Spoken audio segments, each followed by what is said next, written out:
asalaamaaleykum wa rahmatullah asalaamaaleykum wa rahmatullah di leen nuyu kenn ku nekk sa tur ak sa sant di leen nuyu bi gën bi mën di leen wax ni comme ni ma koy faral wax xam ngeen xar-xar kanam gi ñu gën ko xam ci roub général xëch eke xel mu sell alias Serigne nga tekki jaraafu dëkk bi de sultan de soupanat de Baye Fall de général de docteur de borom xel mu sell de borom xol bu nice de kii teg ay projet mu yéeme alors di leen siyaar bu wér a wér di ñaanal ñëpp yàlla musal ci mbas mu bon mi parce que mbas mi macha allah ba mu ñeeg léegi xel yaa ngi gën a sell waaw temps yëpp gis ngeen ñu ngi rafetlu yéen ñëpp internautes yi ñi nga xam ne ñu ngi dem ci Mbedd Média TV di abonné di bës cloche bi comme notification pour lépp lu nga xam ni génne nañ ko ngeen mën kaa muy rubrique muy documentaire muy vidéo clip muy téléfilm muy leneen.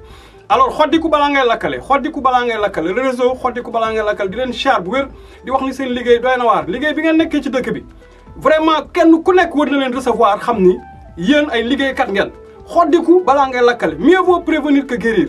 alors donc voilà sur le vif fan lañ jëm hashtag 2 numéro 2 seen rubrique bi tudd l'invité au téléphone keroog gis ngeen Milk Zo bu café avec la ñu jël mu wax lu am solo. tey nag dafa ala dawme parce que ñi ñuy invité ñëpp di ngeen ci xam dara ay invité surprise la ñuy doon du kenn ku ñu yëgal dañ lay làmb buñ la jotee.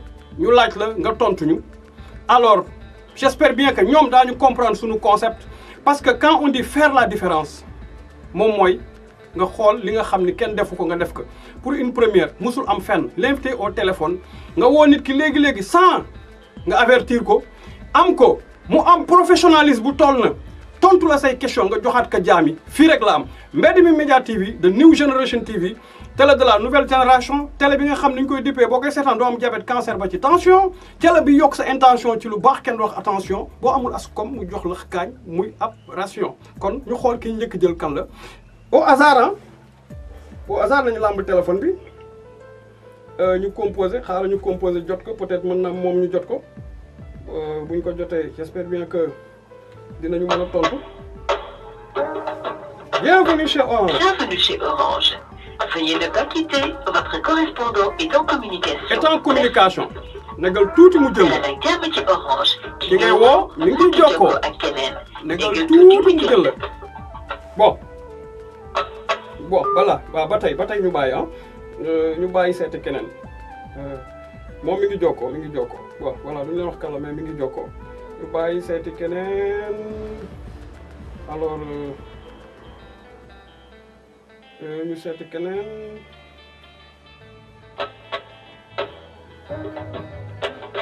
Bienvenue chez Orange. Veuillez ne pas quitter, votre correspondant est en communication. Merci. dimanche des communications ki ngay woo mi ngi jokkoo keneen négal tuuti mu jël la après waaw kon ñu seet ñi gën a woyof ñii ñëpp ma woo nag ay politiciens la ñii ñëpp ay politiciens la ñu seeti kon ñi gën a woyof waaw ñu seeti ñi gën a woyof donc voilà ñu seeti ñi gën a woyof peut-être su ma jógee ci politiciens yi dal ci ñeneen dina gën a woyof.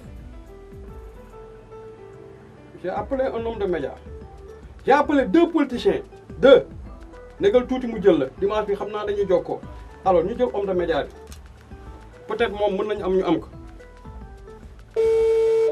Mbedd Média TV fii rek la amee ça sonne. waaw asalaamaaleykum grand Babacar. grand maa lay siyaar bu wér. jarul ziar naka aju tey. grand naka dimanche bi mbaa dérangé wu ma la. non maa ngi soog ñëw maa ngi wax rajo sax. voilà ça fait le compte émission bi émission surprise la waaw mi ngi tudd l'invité au téléphone. waaw ñoo ngi en direct ci studio Jotali fi nga xam ne Mbedd Média TV fi la nekk. waaw dañu ni buñ lay invité soxlawul ñu lay avertir parce que borom xel yu sell yi la ñuy invité. jërëjëf. waaw alors grand ma kontaan ci yow. waaw léegi nag grand frère. émission bi ngi tudd l'invité au téléphone l'invité au téléphone. waaw yow nga war a nekk tey suñu invité ñu lay laaj rek. ci le 2 bi nga xam ne lëmbe na moom mooy ouverture des classes bi nga xam ne dañu ni. classe d'examen yi. ñoom ñoo war a maanaam delluwaat. yow ngay un homme de média. ñu xam la ngay liggéey lu rëy ci média ba pare di père de famille. dëgg la alors ci lu gàttale grand frère lan nga ñu ci mën a wax. waaw lu ñu ci mën a wax mooy ubbite bi moom comme ni ñu ko déggee. autorités yi dañ jël décision pour mu nekk le 2 incha allah. waaw le 2. le 2 incha allah ñëpp war nañu dem mooy ordre bi nga xam ni moom la kilifa réew mi joxe. ak ñi mu àndal. donc décision la bu ñu jël comme ni ñu jëlee woon yeneen décision ci yeneen anam tamit mooy ay confinement ak yi ni mel. tëj marché yi tëj jàkka yi tijji donc décision la boo xam ni. ñoom autorités yi ñoo ko jël ak seen ay prérogatives. donc maintenant. ñoom bu ñu jëlee décision. par rapport à une situation. mais effectivement dans un premier temps li ñu war a def rek mooy respecter cette décision parce que ñoom ñoo yore la souveraineté. léegi bu ñu defee loolu ba pare bu ñu déjà dañuy am esprit dañu war a respecter. maintenant si biir respect boobu aussi on a le droit de donner notre jugement. ak notre vision par rapport à cette situation. Troisièmement ñu tirer les conclusions wax ni est-ce que yoon la wala du yoon. léegi bu fekkee joxe nañu autorisation bi comme ni mu koy waxee. lancé nañu décision bi ni école le 2 la ubbi. alors que nous vivons dans une situation ñu ko xam ne pandémie la boo xam ne le Covid-19. tey jii nit ñi d'accord nañu pour dem léegi mais nag après loolu dañ naan est-ce que ñu ngi si période bi nga xam ne war nañu dem wala waruñu dem est-ce que les conditions. exact sont réunies pour ñu mën a dem déjà.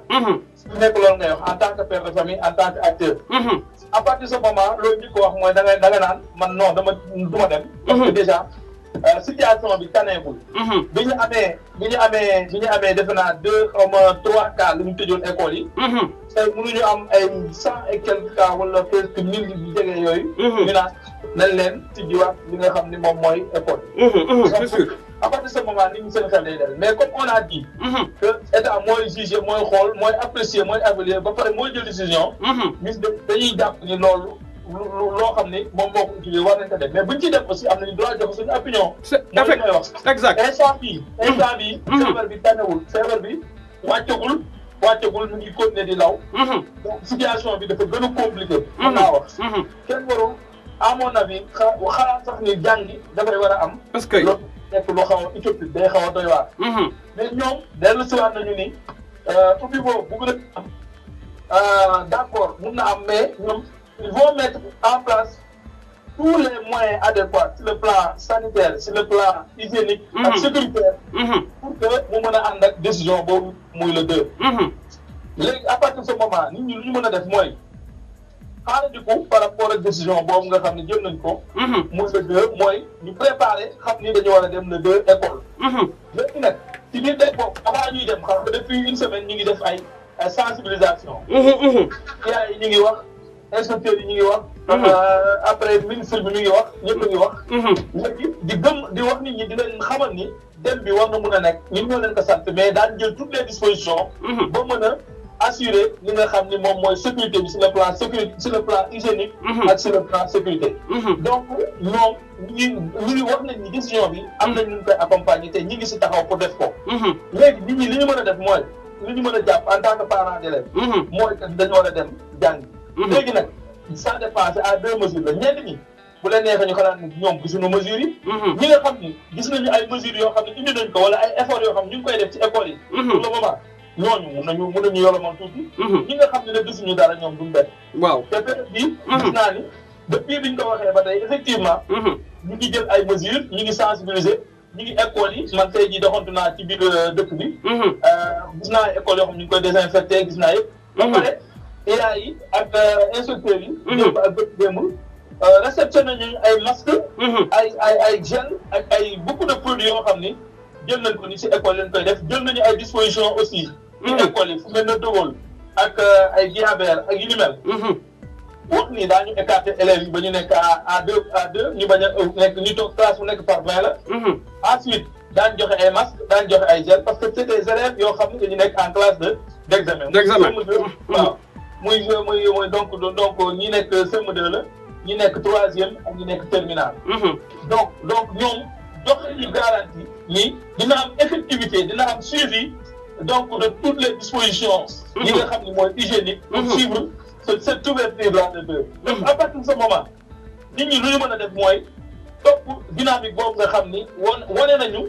sensibiliser nañu wax nañu ni dañu war a dem parce que ñoom. loolu rek la ñu mën a def wax ba pare ni accompagner nit ñi nag mën a suivre dem jour boobu ubbi mais c'est aussi y a aussi des réserves. tey jii bu fekkee loolu ñu wax yëpp tax na ba nit ñi nii gaaw comme dama ne nii léegi teg nañu mesures yëpp sensibiliser wax nañu. yaay que toutes les personnes concernées wax nañu. dañu war a yóbbu sunu ay doom. dañu yóbbu. voilà mais bu ñu leen yóbboo bu ñu fa fekkulee loolu bu fa loolu amulee. effectivité boobu bu fa amulee. maanaam bu rôle bi joué wul ci li nga xam ne moom la ñu wax par rapport ak ni ñu war a sale masque. ni xale yi war a toogee à distance. ni ñu war a raxasoo ndox yi foofu xam nga. ak ni ñu war a mettre en garde loolu yëpp di leen surveiller ak yooyu bu fekkee loolu amul. les gens ont le droit de revenir pour dire que li ñu waxoon amul donc on retire nos enfants. waaw bu leer. comprendre à partir de ce moment. il faut nangu aussi ni dëkk mooy doxee noonu. te toujours décision bu amee. parce que xam nga confinement kenn nekk di laaj nit ñi dañ ñëw rek force nit ñi allez tëju leen. force ñu rek indi force de l'ordre bi. xam nga foofu mun nañu wax force de l'ordre yi ñoom ñoo yore autorité bi ñooy décider. mais fii on ne peut pas imposer aux gens d'amener leurs enfants. à partir de ce moment li ñu mën a nit ñi si lañ mën a wër rek. mooy ñu sensibiliser wax leen ni ñoom ils sont conscients de la situation. et que jàng bi war nañ ko mun a essayer. nga bañ a toog rek bañ a def dara il faut ñu réagir. en mettant les moyens qu'il faut léegi nag. moyens yi bu ñëwulee xës. moyens bu ko gisulee. les gens sont libres de retirer leurs enfants. effectivement bu fekkee suivre affaire yi déroule comme ni mu déroulé. suñu war a essayer école lañ koy tëjaat. c'est sûr parce que en fait calcul bi ñuy def ci yëpp mooy. même mënoon nañu xaar sax ba ci kanam parce que ñëpp wax nañu loolu. mënoon nañu xaar ba ci kanam année bi jotoon nañu jàng am na lu des donc mënoon nañu xaar ba ci kanam. mais comme nee nañu nañ dem te aussi les moyens su ñu ngi nekk di def ay politique yoo xam ne politique de sécurisation maanaam di indi ay masques. surtout di indi ay affaire di wax ak yooyu nit ñaan li ma la wax rek. kon mooy am. ñett mesure dañuy am ki nga xam ni gëmul. ki nga xam ni xaw na gëm. ak ki nga xam ni moom yaakaar na ni war na dem ba gis loo xam ne nekkul yoon. mu dellu si. est-ce que. donc ñetti situation yooyu mooy. et je crois que c'est tout à fait louable. li ñuy ñaan tey mooy. tey jii. bu fekkee situation yi rek newu na rek. nit ñi daal mën a continuer jàng en attendant. bon en attendant maintenant beneen côté bi aussi ñeneen ñi. comment on va les gérer loolu beneen problème la. ñi nga xam ne examen yi. moom déjà loolu ñuy wax pour jàngal leen.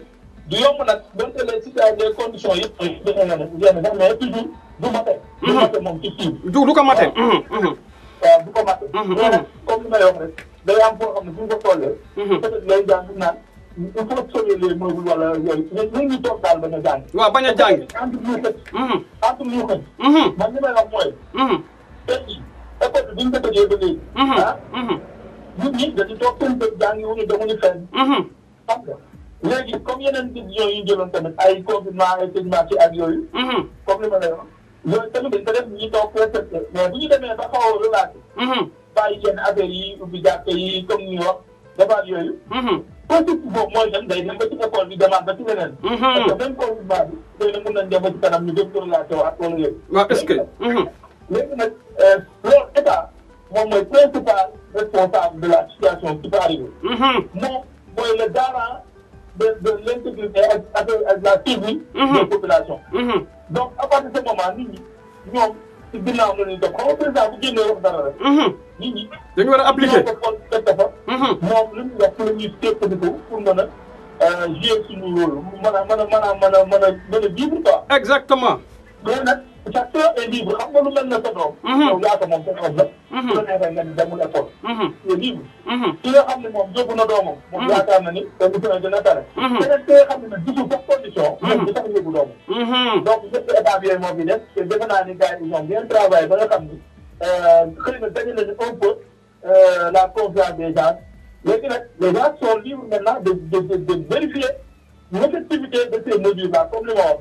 su amee déjà cette première semaine su amee ñu xam ni am na ñu ko négocier mais bu sooxee. wala mu manqué. wala mu am suñu beauté. les gens ont le droit de retourner seen emploi parce que kenn moomu leen. kenn moomu leen.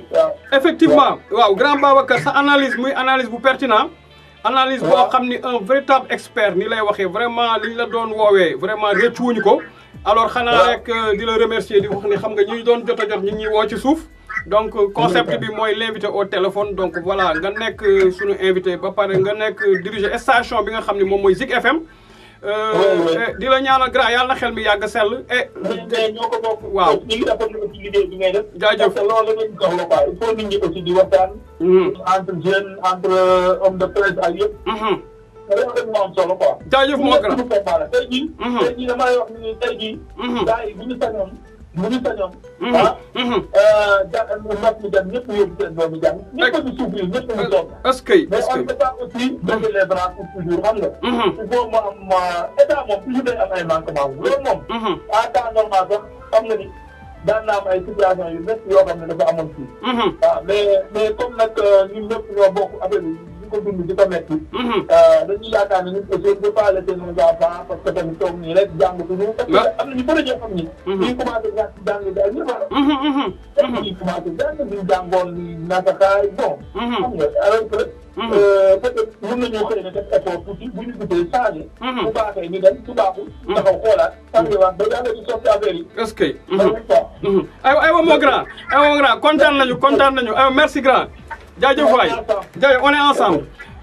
waaw jaajëf waaw ki nga doon dégg moom mooy Babacar Niang donc bu Zik FM donc moom ngeen doon dégg noonu moom la ñu am ci téléphone bi ci l'invité au téléphone donc bii de seen hashtag 2 comme ni ma leen ko waxee hashtag 2 l'invité au téléphone di jégalu aussi un peu ci noise yi dafay laaj ñu defaat yenn réglage yi xam nga tamit mooy li may xarañte bi nga xam ni moom moo nekk ci Rouge la Xëcc moom moo nekk ci Serigne Ndar moom mooy filmer boppam moom mooy réaliser moom mooy indi concept boppam mooy bind ay émission mooy def lépp macha allah yàlla bu ko cat topp Serigne Ndar moom macha allah yàlla bu ko cat topp donc l'invité au micro astafurlah donc l'invité au téléphone ki ñu doon jot léegi moom mooy grand Babacar Niang bi nga xam ni c'est le gérant de Zik FM le directeur de Zik FM Saint-Louis gis ngeen pertinence bi gis ngeen encore analyse bu pertinent bi mu def duñ def lu dul làmbaat parce que sànq am na benn politicien bu ñu doon woo ci suuf de parce que dañ ko woo waaw bi tey moo ñu doon woo ci suuf bi tey donc ñu làmbaat bi tey moo ñu doon woo ci suuf donc voilà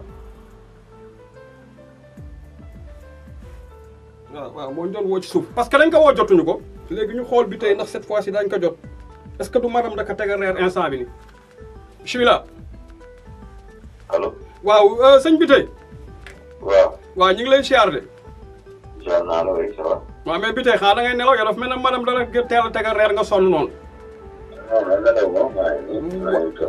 waaw di la wax ni dañu def benn concept boo xam ne ñoo ngi direct ci Mbedd Mi TV mu tudd l'invité au téléphone alors non takkuma casque yow kay laa déggul baax bi tey yaa ngi may dégg léegi waaw donc voilà man ni la dafa am concept boo xam dañ koy def à part de Mbedd Mi TV bu tudd l'invité au téléphone waaw l'invité au téléphone bëgguñu di prévenir nit ki di ko wax dañ la bëgg invité dañ bëgg mu nekk surprise parce que li nekk ci yéen xam nañ ko mooy xarañte muy xel mu sell mi ah waaw ñu laaj ne bu ñu leen invité rek aussitôt daañu am lu ñu taataan ci yéen Babacar Niang la ñu coupé léegi bu Zik FM ñu koy laaj waaw tey thème bi tey mi ngi jëm ci le 2 muy ouverture des classes du dëgg ah tey ñu gis nga yàgg ci liggéey lu bare lu am solo donc nga bokk parti APR léegi rek ñu la doon laaj par rapport ak sa analyse le 2 boobu ndax bi tey lu mën nekk la wala lu mënul nekk la. jërëjëf kon je peux répondre tout de suite ah. waaw aywa yaa ngi ci biir. dama leen fi parce que lii c'est bien moi je pense que c'est vrai que parfois on pense de préparer mais c'est pas mal aussi à dire les choses comme ça au vif quoi. voilà bi tey man dama jàpp ne. dama gëm état ma. man dama gëm état je suis républicain le pas républicain à faire rek. mais républicain état. état. dama gëm ne état lu mu doon bëgg na ko def. war na mën a nekk. est-ce que. puisque moom moo taxaw ne dama bëgg ñu démarrer le 2. war na mën a ne. war na mën a ne nag ça ne veut pas dire que da ngay toog di yaafus da ngay sabablu. sabablu mooy nga fexe ba nga ne les conditions là pour réunir les conditions mooy lan mooy fexe ne les conditions sanitaires. sécuritaires ak leneen ak leneen. li fi gën a bëree mooy que école yi ak jumtuwaay yi. fexe ba nga xam ne distanciation sociale bi dina am ñu am ay ñu koy waxee ay gel ay masque ak tout ça là. mais aussi comme nañ ko gisee woon ñu fexe ba nga xam ne seen enseignants yi ku si nekk di ko def mu war a def bu ñu waxee par exemple sécurité transport enseignants yi c'est vrai que gis nañ benn mbooloo mi. dañ ko dajalee du yoon man dama jàpp ne waroon nañ ko mën a organiser ba nga xam ne ku nekk di nga am loo xam ne mën nañ ko préparer parce que dañuy tere rassemblement donc war nañ ko mën a organiser ba nga xam ne dinañ dem sans pour autant rassemblement bu am. exactement. bu ñu demee aussi ñun ñi nga xam ne par exemple ñu ngi si axe principal national boo ko waree wàcc jàmm ñu pare ñu fexe ba nga xam ne yow di fa yegg heure boo xam ne di nga mën a wàcc boo wàccee route nationale bi. di nga mën a dugg si àll bi pour yegg fi nga jëm parce que école yaa ngi fu ne. waroon nañ ko préparé d' accord loolu moom dama si d' accord. mais à lépp si dëndoote bi donc xëy na am na ay jafe-jafe si am du ñàkk l' état est en train de s'organiser parce que am na beneen bàq bu doon dem ñu fexe ba nga xam aussi ñooñu suñu yeggee comme ni ma ko waxee ñu fexe ba nga xam dinañ mën a jàngale si anam yoo xam ne anam yu mucc ayib la. risque ñàkkul risque du si ñàkk. man su ma gëm nga mooy risque du si ñàkk. du ci ñàkk. mais comment amoindrir les risques. su boobaa l' état est responsable mais état nag moom mooy man mooy yow mooy enseignant ba mooy directeur d'école ba mooy parent d'élève ba mooy élève ba mooy ki nga xam ne xëy na mu nga foofu noonu nekk APE. association des parents d'élèves. aujourd'hui fexe nañ ba jàpp naa ne képp classe bi nga xam ne war na ubbeeku. fexe nañ ba nga xam ne classe bi dañ ko dajaloo. booy dugg dinañ vérifier ndax amuloo feebar bi. maanaam dañ vérifier température ak démocrate. booy dugg di nga am masque. nekk jàngale na sécurité. mais loolu nag loo xam ne aussi dafa war a am suivi mooy lan mooy que élève maître buy jàngale war na xool ay élèves dañuy jëlee. ba parent bi buy élève bi di génn jëm école ba war na xam ne muy demee bu ñëwee lu mu àndaale. inspection ba wala directeur d'école ba inspecteur wala directeur d'école ba chaque jour war na mën a fay situation mu toll pour di rendre compte autorité yi. mais association des parents d'élèves aussi man aujourd'hui dama di association des parents d'élèves tey la war a gën a mën a taxaw xam mu tax. boo dee baax na tey rek le deux la ñuy commencé ma jaaxaan da nga naan baax na tey mais su ko damay xool lan la demee ba ginnaaw bi mu def ginnaaw c'est-à-dire chaque jour nga war a mën a ñëw taataan si école bi muy koy jàngale wala directeur ba wala inspecteur ba nga taataan nan la mbir mi demee. parce que xam nga ñu ngi naan école boo koy dugg war na am thermoflash. am na lu wóor aussi mooy que ak population bi kay élève bu nekk mën a am thermoflash. mais baax na aussi bu élève bi jógee classe bi di ñëw. daa fi ay conditions su fekkee am na thermoflash pour xool ndax sa benn yaram tàng na mais bu ñëwee yëri yi mu jàngee wala dàll yi mu jàngee wala masque mu solo nga am noo koy defal moom ba nga xam ne bu dugg si kër gi maanaam du àndaale dara wala dara du topp. mais bi tey est-ce que loolu dina yomb parce que boo xoolee bëccëg bi comme les moyens ne sont pas réunis déjà boo nee ci école ba benn thermoflash lañ fay def. te normalement ca kër ga tamit war nañu équiper de thermoflash pour que au moins nga mën parce que thermoflash bi moom mooy permettre nit ki ñu mën a tester est-ce que waaw. ñëwal. xam nga lu ma gën. waaw. ku si nekk soo defee sa yaru gar dina dem. man dama jàpp ne normalement école bu nekk moo am benn classe bu nekk rek war am thermoflash. est-ce que xam nga tax man damay liggéey si entreprise ci société mooy jaay. saa yu xëyee bu ma ñëwee benn waaye ba yor benn thermoflash wala ñaar lañu ñu ngi koy fii ci ñëpp. kon bi tey kon yéen ñu ngi leen di testé. waaw bi waaw boo duggee waaw mais bi tey kilifa gu ñuy testé moom mbaa dina neex. dégg nga. ma ni kilifa gu ñuy testé moom mbaa dina neex kilifa ñëw ak humeuram. kilifa ñëw ak humeuram mën na am xëy na. xam nga lan la. waaw. mooy doomu aadama la un potentiel porteur. est-ce que moo tax ma ne la si classe bi aussi. est-ce que su amee benn par classe. wala su fekkee am na ñaar wala ñett mun na nekk parce que classe boo ko jëlee ñu nekk macha allah di liggéey feeb yëpp. benn ba nekk wala ñaar pour war a mën a nekk ci xol yi. waaye nan lañ koy organiser ba nga xam ne temps bi dina permettre xëy na ñu prévoir ko. par rapport ak docteur moderne bi. mais yooyu yëpp mu nekk loo xam ne pour yombalal la mbir mi. bu si nekk bu si jàppee mu dem xam nga la moo bon. yow nga ne man. waaw du baax parce que dafa lii naa toog jàpp sama ñàmbur bu kenn jàppee ñàmburam rek. du baax mën na yàqu. est-ce que. bu kenn jàppee ñàmburam rek du baax. est-ce que ñaar bi war na seet lu ñuy def. waaye tu ma permet nag vraiment. saa waay nag ci benn moom dañoo war a sargal enseignant yi. waaw dañ leen war a sargal. jihaad la ñuy def ñeneen jihaad la ñuy def. waaw jihaad la. jihaad la. mais ñoom aussi ñu xam ne ñoom seen rôle nañ ko joué. inspecteur bi joué rôle parent bi joué rôle association des parents bi joué rôle. est-ce que kii directeur d'école joué rôle ku si nekk bu joué rôle billahi na yomb. est-ce que. ça veut pas dire que nag li si amul wax naa la ko nag wax naa la ko. donc ku si nekk joué rôle bu ñu booloo doole yi je pense que war na mën a baax parce que après tout lépp li bëgg bokkuñ ci xale yi ñi nga xam ne ñu ngi nekk en classe d'examen mais ñu am ay problème. saa yi lii tardé école xam naa ko. lii tardé école xam naa ko. donc war nañ fexe aussi bu ñu ko tardé dañ koy def pour ñoom parce que ëllëg xale bu ndaw bi. bu mu doon ne maa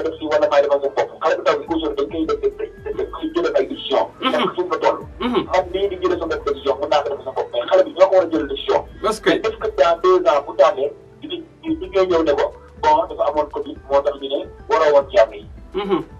est-ce que on a le droit de dire à l'enfant ne ko waroo jàng parce que lii. waaw mais bi tey mais bi tey est-ce que dinañu ko baal dinañu ko baal. waaw mais bi tey. waaw en cas de Covid. mu wóor la ni Covid dafa ñëw nekk benn pandémie boo xam ni vraiment ñëpp lay sonal. je crois que ni foofu boo téye sa doom ca kër ga te man sax dama ni lu tax état di bañ année blanche am ñëpp xam nañ année blanche baaxul ci réew. te bi tey boo xoolee ba ci biir que ni dëgg la certes Covid ba mu ñëwee xel yi dalul état indi na ay méthodes ah mais les cours qu'on dispensait via l'internet ou via les radios et autres ou la télé xam nga. mais loolu boo xoolee ba ci biir ñun ñi am njaboot xam nañ suñu doom yi intéressé wuñ ci parce que koo ci wax danaa la Covid bi mooy bu sama xel.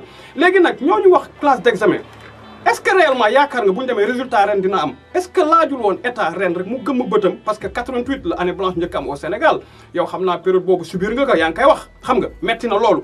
est-ce que laajul tam ren ñu xam ni lu gën a graaw 88 moo ñëw parce que 88 grève la woon du dëgg ah mais bii Covid la jàngoro la virus la donc est-ce que laajul tam une bonne fois parce que tamit bi tey boo xoolee ba ci biir bi ñu tollee ci 5-10 cas. ci la ñu indi confinement couvre-feu ñëpp toog seen kër kenn du génn léegi mu dem ba yegg ay 1000 something ñu bëgg ibbaat école yi est-ce que réellement foofu logique na quoi.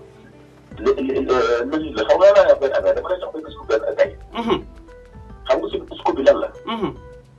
man au début j'étais contre. au début.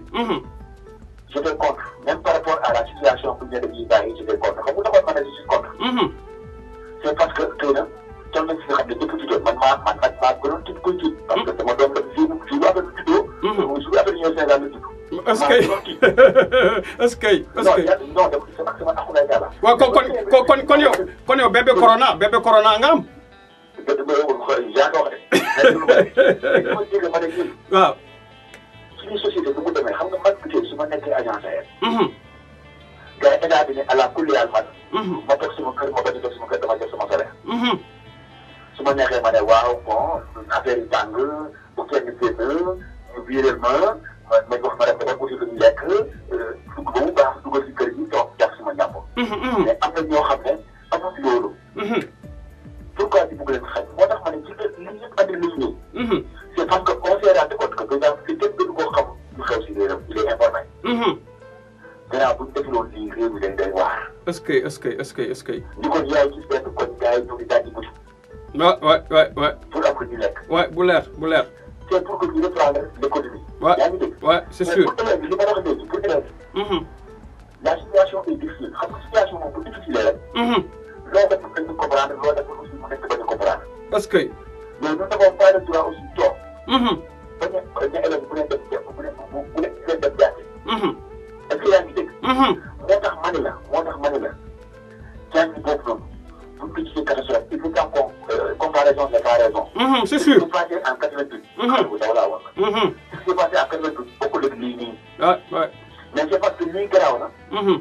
Mon gars, grave, ça va t'appeler. Mais, et nous, depuis que on s'est rendu compte qu'il faut qu'au moins, la population puisse être parce que nous, comment il y a que, parce que, catastrophe, parce que 88, vous devez grave, elle a dit, il y a tout, il y a tout, il y a tout, il y a tout, il y a tout, il y a tout, jaay ñu def ñu dund. mais fii question de nekkul question de santé mais question de dund la.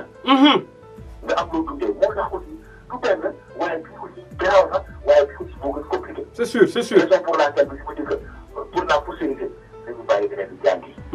nañu bàyyi bi jàngi on essaie yàlla xam na ne boo koy def suñu ñaar mag ba naa nañ def jàngi toogul ak jàngat ne non bon c'est ça il faut le faire parce que je veux qu'on le fasse. non il a pensé à ces gens-là. c'est ce que ñu xam ne tey ñun ñoo lijjanti seen bopp. nañ ko comprendre noonu. parce que su fekkoon ne dafa jaar yoon li ko baax li ko neex mais def li c'est sûr mais bi tey. on est tout je veux qu'on est tout au but. on a ñu jël ay situation ay solution yi nag mën na bañ a baax wala mën na bañ a sooxe fii baax fii mën na bañ a arrangé yëpp. il faut que ñu jël ay solution. c'est sûr mais bi tey dooguñu la bu nu bàyyi élèves yi jàngi. yàlla tere ka am état bi lan lay wax la population. yàlla tere. ñu bàyyi élèves yi jàngi mu am ay cas kon état bi lan lay wax parce que gis nañu en France moo ñu gën a développé. loolu moom maa ngi nii daaw di wër bois laal naa ko. waaw xaaral ma laal fer boog ndax fer a gën a dëgër bois. waaw non naa la bois. waaw bois ana bois bois wa ngi waaw bois. waaw. ngay planificateur. da nga war a suuraale leen. da nga war a suuraale bi. am na ay risques dinaa fexe ba risques yi bon risque bi amul. mais dinaa fexe ba am marge de ressource. mais dinaa suuraale aussi catastrophe bi maanaam mu am su amee nan laay def. kenn du la ko wax nag état bi ñëw ne non su amee nañ def du la wax de mais ils sont très puissants. loolu su amee yàlla bu mu am garaaw. yàlla bu ma si lu garaaw wax. mais foog nga wax xam nga foog nga wax. si foog nga wax. mais su amee. les gens vont réagir que la première réaction c'est de rek. waaw c'est sûr. et puis dal si kaw état. mais est-ce que war na tax ñu ne non ci possibilité kon bu ngi dem. man ma war a génn war a liggéey. mu wóor ma damay jéggi télé bi pour jël oto pour dem liggéey. ma ne non est-ce que man su ma génnee oto waruma bëgg.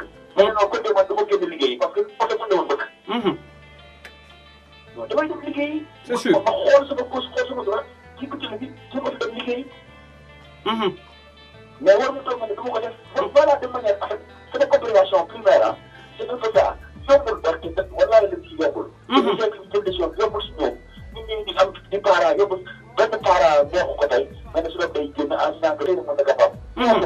mais à l'impossible ñu leen bëgg dégg nga dañ fexe ba xam ne les risques là bu gën a amoindrir. yàlla xam ne c'est pas facile. c'est des questions très compliquées. mais de manière brute nii laa la mën a tontoo parce que loolu laa gën man.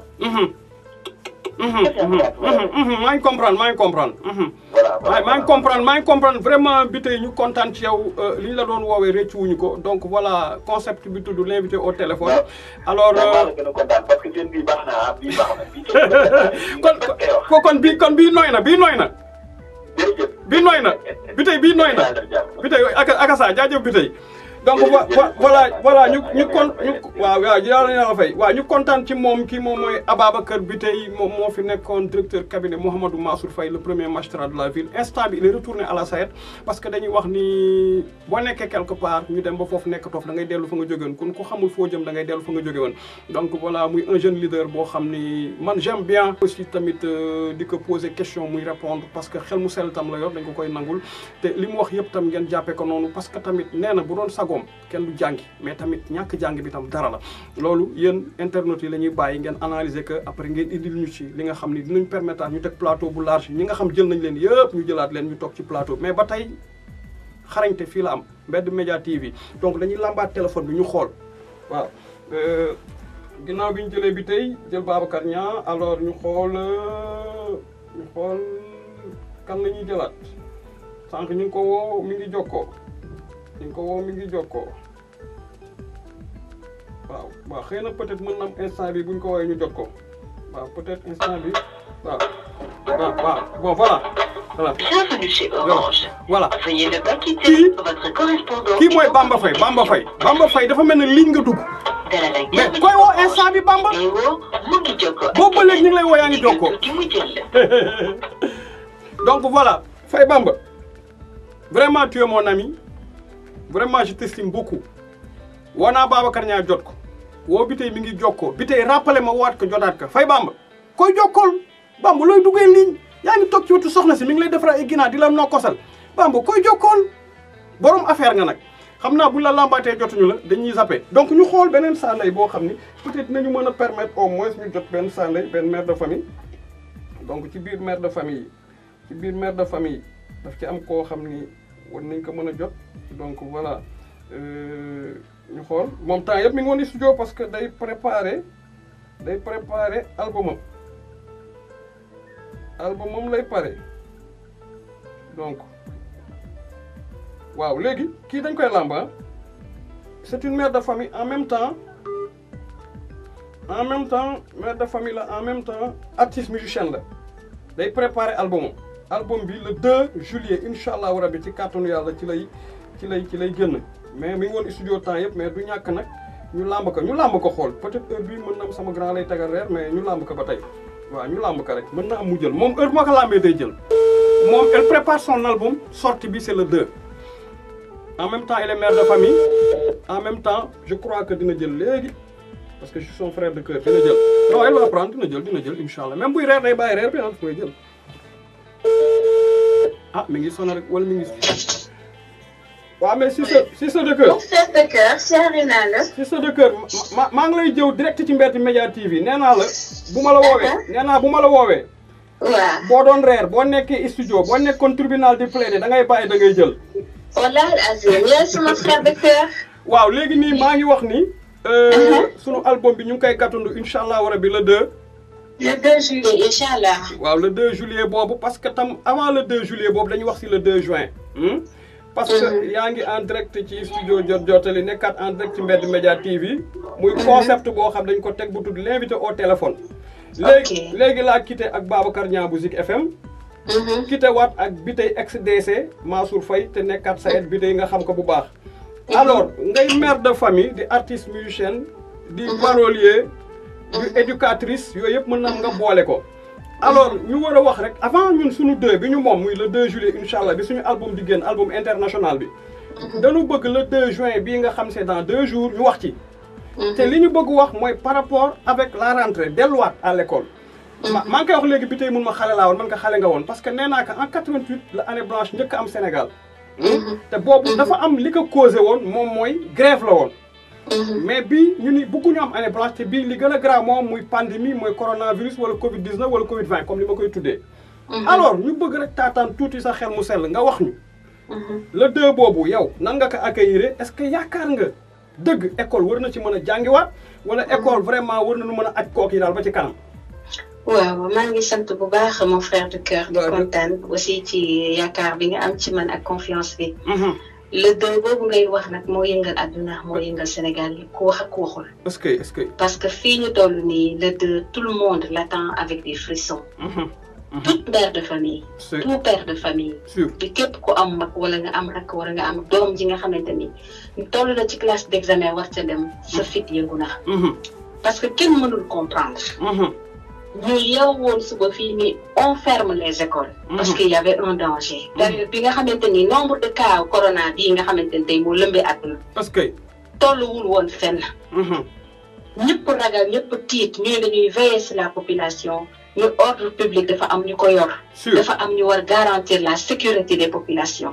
bu war a nekk garant de la sécurité des pères des mères de famille et surtout des enfants. parce que ku ne yaay gardien de la constitution am nga lu la wax ci say bopp. am nga lu la wax ca ña la fal. nga doxale noonu ñëpp topp la si.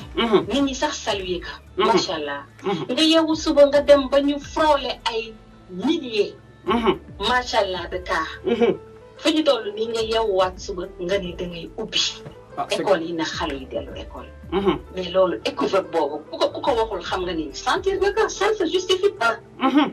ça ne se justifie pas ba pare lépp li nga xamante ni dañ ko waxoon. mais nit ñi kenn deful li may wax chaque fois ni les gens sont matures.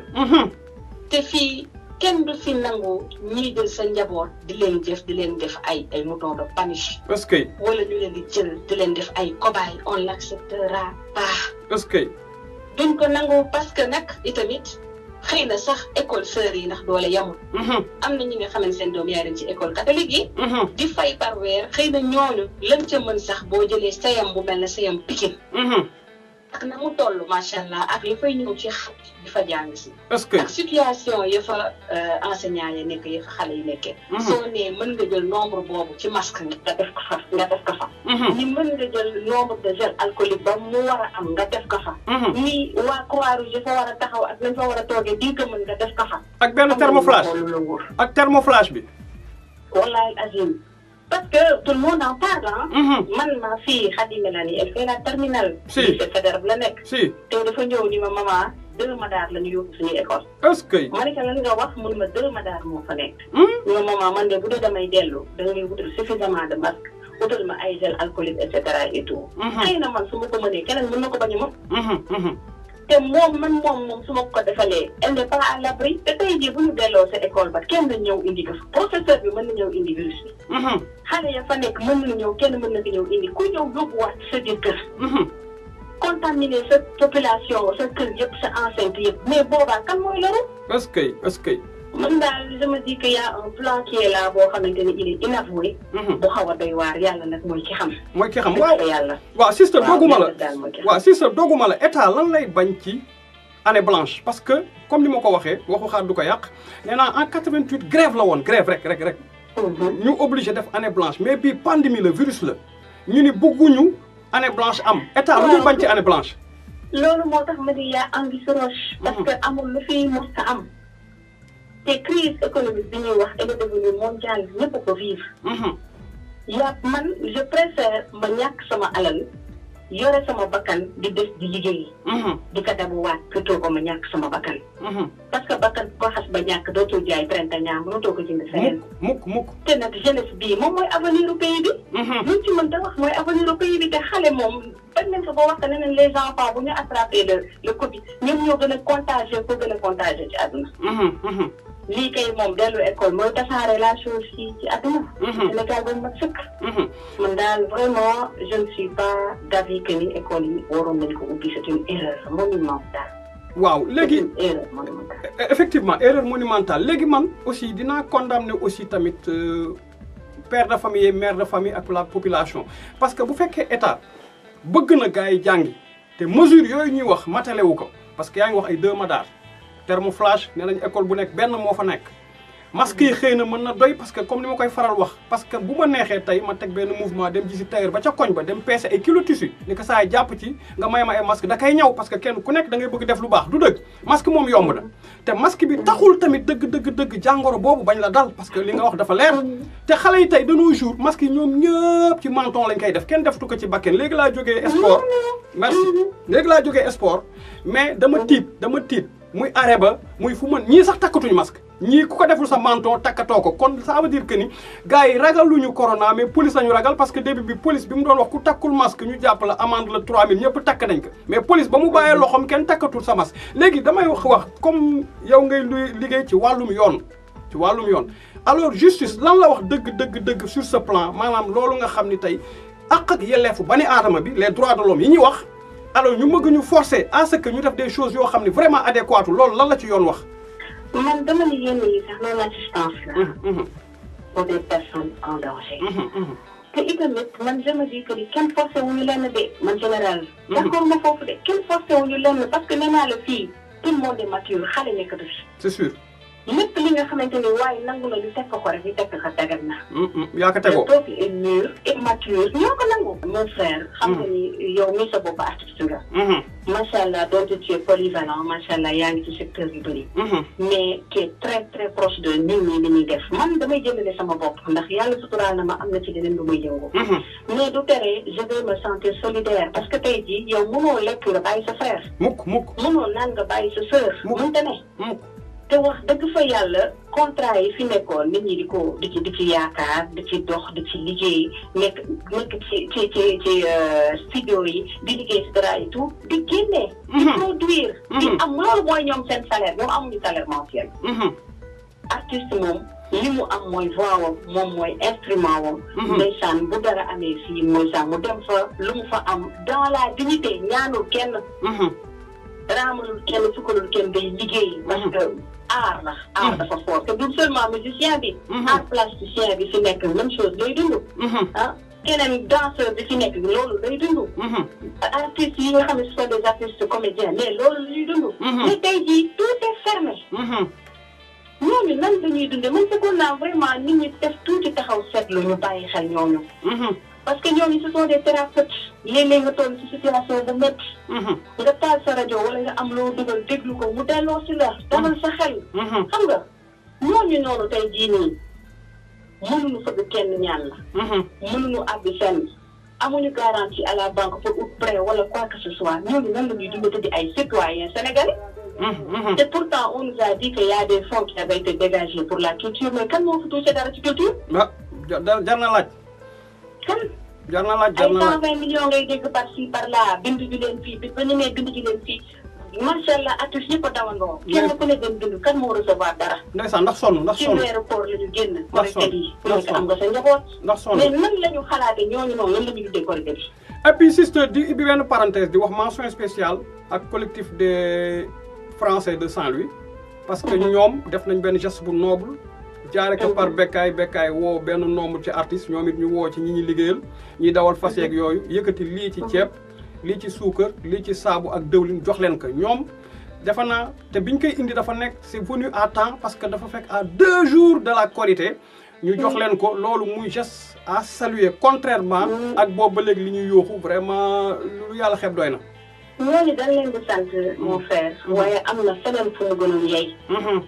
am na ñeneen ñu ko waroon def parce que ndax am ñooñu nga xamante ne ay nasaraan lañu dañu ñëw rek bokk ci suñu communauté. ñëw di ànd ak ñun suñu culture di ko dund nekk ay restaurateur pour ñenn ñi nekk ay borom ay hôteliste et cetera et tout ay hôtelier. ndax am ñooñu te di ay borom der yu weex. ñoo mën am yërmande boobu. asantement ñi nga xamante ni ñun ñoo leen fi def. est-ce que. ñu yore suñu ay fo ñun ñoo leen voteel bëgg leen yéene leen teg leen fa ñu teg ñuy waxe suñuy woor. mais pourquoi ñooñu mën ñu am yërmande boobu ci nit ñi. yéeme na. pourquoi seetaan bii ba kañ. yéeme na. parce que lii nag wax dëgg fa yàlla yaramu ku nekk war na mën a daw nag. est-ce que. parce que nag les gens sont fatigués. trop même. les gens sont fatigués te ku feebar mënatuloo faju. trop même. artiste bu doomam feebar tey jii mënul faju sa doom bu yeewoo suba di la xool fanaanewuloo dépense boo yeewoo suba xamoo loo koy jox ndékki bi xale xamul xiif. est-ce que xamul sam papa am na wala amul. est-ce que. sa soxna di la xool war nga ko jox mu dem marché amoo lu mu yóbbu marché. bu leer ngay góor di kilifa nekk sa biir kër nooy taxawee. bu leer ci est-ce que. te lenn nga am muy sa liggéey. est-ce que sa liggéey boobu tey fermé nañ ko. foo jëm. waaw foo jëm waaye foo jëm. li transporteurs yi di jooy ba ci démb ma koy dégg ci télé bi. kenn ku nekk yaa ngi jël sa téléphone ndeysaan di yuuxu di wax dem ci bay reyante sax ak policiers yi. ñu jaral na leen que mais fokk ñu dem wuti ji lu ñu am. parce que duñu sàcc. est-ce que. duñu sàcc duñu jël lu ñu moomul duñu def lu bon seen doole la ñu am bëgg a daan nga ni leen bu ko kenn daan. est-ce que. parce que dañu am problème bu ko nekk tëju leen seen i biir kër ngeen tëju suñuy biir kër jël suñuy doom génn leen. est-ce que. ba pare tëju suñuy biir kër ba pare bu ngeen di jox lu ñu lekk lu ñu añee lu ñu reer. est-ce que. ah quand même nag. yéeme na lu yàlla xeeb doy na. alors lu yàlla suturaal daal barke alxuraan. amiin sister vraiment may kontaan ci yow trop am la direct ni vraiment si l'invité au téléphone. nga indiwaat xel mu sell mi parce que déjà maa ngi la naan gis nga maa ngi lay jëw ci njëlbeen parce que dafa sonné waat ñenn ñi dama leen woo muy sonné jëluñu man leen kii moom si man la bokk bu gis sama numéro bu nekkee studio bu nekkee dafa teg reer bi bu nekkee sax day jàngal bu ma ne leen bu amoon sax rendez-vous présidence ak le président Dakar. yow foo ma woo dinaa la wuyu. waaw da nga naan man ak yow ba ñuy def tànku leen def ak àndaw. ndeysaan. macha allah ba dara dul dara. ndeysaan te lépp lu fi ñëw rek daf ñu def. ndeysaan wante yow sama nitu démb la. ndeysaan te yàqoo ci dara te lu ma ne nga ne ceeg man. ndeysaan ma taxaw nga tafaat man yàlla rek laa lay bàyyeel général. te yàlla fay la nag li ngay def ci askan wi. yaa baax parce que lii ngay def yombul. yaa baax rek. bis woo naa la doo ko fàtte ma ni la man damay tudd ba guddi sama xel dem ci yow. ngay tiit. ma di risque yi sama frère bi di jël. ndeysaan. est-ce que sax askan bi dinañ ko xam. waaye nag yàlla moom ba ñu jàmm lebal na lebal yàlla rek te bañ lebal yàlla am na fay. est-ce que moom dina la fay incha allah. est-ce que am na solo kon si sa di kontaan ci yow di wax ni rek incha allah le 2 la. léegi le 2 moom incha allah ci kàttanu yàlla nañ ko waajal bu baax a baax parce que le 2 juin lañ nekk di régler nii mu lëj. mais le 2 juillet incha allah ci kàttanu yàlla du lëj. waaw bu naree lëj moom caax bi ñoo koy jël sànni fee indi caax bu bees jàpp jën bu bare. jaayam Cissé kontaan naa ci yow.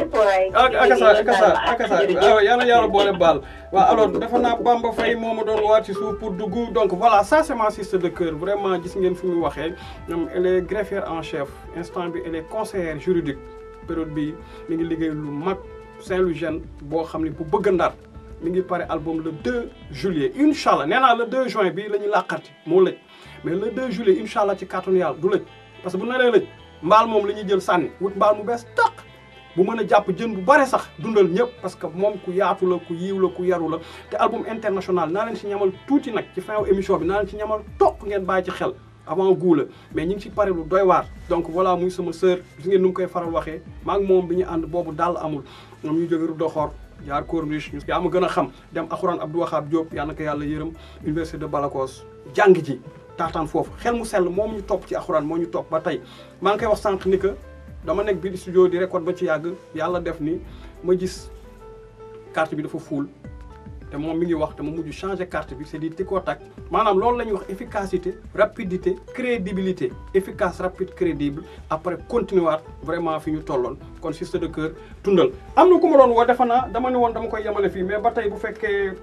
Bamba Faye la moom la Bamba Faye la on va essayer de le voir parce que xëy na mu nekk suñu dernier invité waaw Faye Bamba moo ma doon woo waaw ñu xool rek parce que dama ne woon damay terminer par Aziz mais il faut que ma terminer par Faye Bamba comme ni ma leen waxee télé de la nouvelle génération télé bi wuuteeg télé yi émission mi ngi tudd l'invité au téléphone alors sama waa ji xam naa cette fois-ci dana ma jël. kon allo. waaw mais Cheikh bi yow looy jokkoo. waaye man de damaa moomul sama bopp rek. man Cheikh bi maa ngi lay jëw de maa ngi nekk direct ci Mbedd Mi TV en direct émission di la jëw naan Bamba Faye soxna si mi ngi à côté di ko toggal ay ginaar di ko jox yu sedd yi lu muy jokkoo di dugg ay ligne du pour yow. déggu ma bu baax. mani Faye Bamba. waaw. mani maa ngi nekk direct ci émission Mbedd Mi TV maanaam concept bi tudd l'invité au téléphone. ah jërëjëf. waaw léegi yow Bamba Faye ma lay woo ngay jokkoo ma war la ngay jokkoo man yaa ngi ci côté soxna si mi ngi lay jox ginaar di la jox yu sedd yi Bamba looy dugg liñ di jokkoo looy jokkoo. non jokkoo bi nag moom moo ko waral moom laay jokkoo quoi. ah est-ce que waaw parce que soxna si daf fi xaw sore. waaw gis nga. est-ce que waaw mais loolu. confiné comme dañu confiné dañu confiné. oh dañuy indi couvre-feu teg ci. kenn mënul dem fenn kenn mënul dikk. kon Baye Fall. moo tax ku nekk daal fa nga nekkoon rek foofu ngay nekk léegi jokkoo bi daal moom moo gis. kon Baye Fall. waaw fa nga teg sa loxo baax na. waaw parce que dafa naa ni jokkoo bi leneen moo ko waraloon alors donc voilà concept bi dañu ni du ñu woon nit ki di ko avertir parce que ñi ñu yaakaar ñëpp ay borom xel yu sell lañu bu ñu leen wooy di leen briefingal du am sens. donc ñi fi jot a jaar laa lay wax jot naa Babacar directeur Zik FM. ma jot Bitey ton ami Bitey mu indi AVM. léegi nii waaw léegi nii maa ngi coupé ak sama sœur de cœur bi tudd Aminata Yade Xaas di greffière en chef. moom it moom laa coupé léegi heureusement nga may woo ci suuf maanaam que sister Faye Bamba bi ma jokko bu ma jotul woon moom may woo ci suuf dama ni woon dama koy zappé mais li mu sant Faye ngir sama yaay bu baax bi sant Faye kon foog ma jël ko te Cheikh Modou Bamba moom kenn du ko café maanaam bu la woowee rek jëlal alors sëñ bi maa ngi lay siyaar bu wér waay. ñu ngi delloo ziar bu wér. waaw nga nekk direct ci biir studio jotali bi nga xam ni moom moo yaayu Mbedd Mi Entertainment Mbedd Média TV ak tudd wàllu Mbedd Média donc voilà tey concept bi mi ngi tudd l'invité au téléphone ah. waaw ñu nekk suñu #2 ñu war a dem ci le 2 mooy 2 juin 2 juin mu lëmbee réew mi 2 juin les gens en parlent école war na ibbi waratul ibbi école na gars yi jàngi élèves yi tey ñu gis ni Bamba bi ñu tollee ci ay 2 cas 4 cas. dañu confiné ñëpp ni na ñëpp toog seen kër tey ñu toll si ay milliers de cas ñu ne nañu ibbi école yi alors tey yow ngay expert ah encore di père de famille di responsable ginnaaw boo nuyoo rek loo ñu mën a wax ci loolu.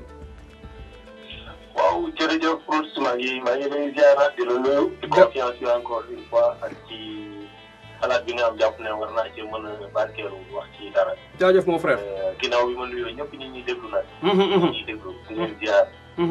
maa ngi ñaan yàlla daal lii mu déglu ñu ko bari. ak di la seetaan ah. di la déglu ak di la seetaan di ma déglu waaw. di la seetaan ah. xam nga tey da nga wax lu am solo ci intro bi parce que tey xam nga feebar bi mu ñëwee. ñun dañu jàpp ne décision yi fi président mos a jël yëpp. début bi crise bi dañ ci ànd ak moom solidaire ak moom. te loolu dafa amoon solo c'était très essentiel. ndax mbas dafa ñëw.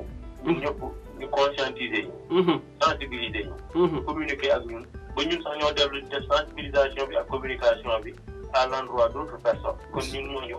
ñu ngi woon ci li nga xam ne moom mooy xeex feebar bi pour mu bañ fee dugg wala mu bañ a law. biñ ñu demee nag ba sentir xam nga tey Rousse dëkk bu mel ne Sénégal. bu nit ñi demee ba tëj jumaa yi. est-ce que. tëj église. est-ce que. daf lay wan ne ñooñu noonee ànd nañu ak yow. ci li nga nekk maanaam am na lu ñu bàyyi. ndax ku xam Sénégal. ak xam fanatisme bi fi mu toll. xam kuréel yi ci nekk yëpp ñëpp bu ñu décidé unanimement.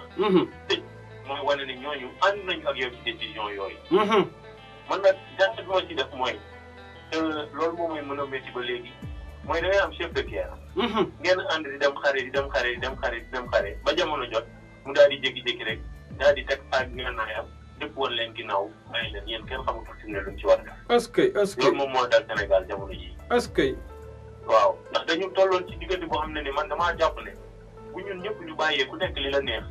ku nekk li nga bëgg nga bàyyi ko topp ci ginnaaw li nga xam ne mooy président de la république ak ci ay mesures am. mu mekk loolu si ñun mais nangu ko xam ne ni dëgg la. xam nga man ni sama jabar nekku fi. waaye kon xam nga ne bëggoon naa mu nekk sama wet. bu leer. waaye damaa jàpp ne mesures yi dañ ko waroon a forcer dañ ko waroon dëgëral ba nit sax du am possibilité di génn ci région bay dem ci beneen région wala muy génn ci capitale ba di dem di ko indi fu mel ne Ndar wala di ko yóbbu feneen ak feneen ba muy daw ci Sénégal. muy les cas communautaires. waaw. bu ko defee cas communautaire moom gis nga Sénégal rek nga koy dégg. est-ce que est-ce que cas communautaire cas communautaire. est-ce que waaw ndax xam naa ne ku ci nekk fa nga demoon xam nga ko. da nga bañ a wax kañ fa nga ko jëlee waaye cas communautaire moom Sénégal rek ngay ñëw fekk ñëwaat cas communautaire. kon da nga jàpp ni ay cas Thiès ak cas Kaolack cas Tamba à la place de cas communautaire. xam nga ku nekk ki nga xamee ne dem nga mën ngaa war a situer sa trajectoire. mën kat bu bés nangam ak nangam dem naa fii. est-ce que waaw encore que cas yooyu yëpp tey boo koy situer amoon na circonscription. benn périmètre bu restreint bu mu nekk. xëyul rek daal di tas ci Sénégal. gaa yi njëkk ñëw xam nañ ñu mu demee. Almadi la dugg. bu mu duggee Almadi faj nañu ko mu wér. li ci des Touba la dugg. mais Touba li ñu tëj Sénégal yëpp bu ñu ko defoon Touba heure bii feebar bi du génn Touba. ba dem feneen ak feneen. est-ce que mais dañu bu fekkee ne problème de santé dañ ko bëgg a teg ba pare bëgg indi religion dugal ci biir bëgg indi économie dugal ci biir du sotti. est-ce que biir boo koy faj da ngay fekk ca racine ba nga faj ko carrément. tey ci tey c'était un problème sanitaire ñun au lieu Sénégal ñu lijjanti problème d'ordre sanitaire bi maanaam faj bi te structure sanitaire yi am ay équipement ay gants ay blouse yu doy ay respirateurs yu doy ay lal yu doy. dañ ko faa bàyyi rek commencé wax ceeb diwlin ak suukar. waaw xam nga li may wax mooy faj bi. waaw problème était d'ordre sanitaire. un problème d'ordre sanitaire boo koy attaqué da ngay activer les leviers sanitaires. c'est sûr ay hôpitaux la ñu am ay postes de santé ay cliniques. yooyu noonu ngay jéem a activer xool lan la ñu manqué. faj bi. ñii soit ay respirateurs la ñu amul woon. ñii ay gants lañ. yàgg nañu dégg nit ñi faj ba sonn ne ñoom amuñu sax masque buñ takk te ñi ngi ànd ak ñi ngi faj. ak di def test ñi nga xam ne ñoo yor corona. hôpitaux yi ak poste de santé yi mu njëkk a dugg. boo xoolee bu Touba bu Géejawaay. mais ay médecins la fa fekk faagaagal leen ba pare parce que jamono jooju noonu corona bi di am ñooñu amuñu benn jumtukaay. donc problème bi da nga doon wut jumtukaay yu ma sëkk pour lijjanti fajum feebar bi. limité ko endigué ko. loolu moo waroon nekk première réaction. mais dama ne dañu dugg ci crise bi rek mu mel ne dañ ko doon xaar ñëpp tàccu. daal ne dañuy dimbali nit ñi nga xam ne yaa ngi leen dimbali waaye tëjoo leen. est-ce que nit ñi seen activité wàññeekuwul. couvre-feu bi saa boo ko defee 20 heures ñëpp dañuy ñibbi naturellement. gardien rek mooy liggéey guddi wala ñeneen mais ku ci yor fonction libérale wala professionnelle bu guddi jotee da ngay ñibbi sa téléphone mën nga ci liggéey. donc foofu waraguñu woon ñëw rek jël 1000 milliards rek commencé ko def ci ceeb suukar ak diwlin.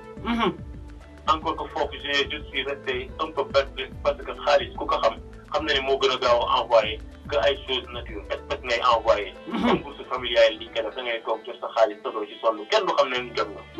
nduroowul ak nga yor sa ay oto yor sa ay ceeb ak sa ay diwlin nit ñi dajaloo ñoom ñëpp te yow nga ne dajaloo ngay éviter. ay centaines de milliers de personnes daal di daje pour rek récupérer li nga xam ne mooy ceeb. buuxante bi temps bi ñu fay perdre transport bi ñu def xaalis bi transport bi ñu ciy def pour acheminer ko. mais yooyu yëpp perte de temps la perte d'énergie la. encore qu'on devrait se concentrer sur li fi indi ndimbal bi mooy coronavirus bi moo fi indi ndimbal bi. Covid 19 bi moo fi indi ndimbal bi.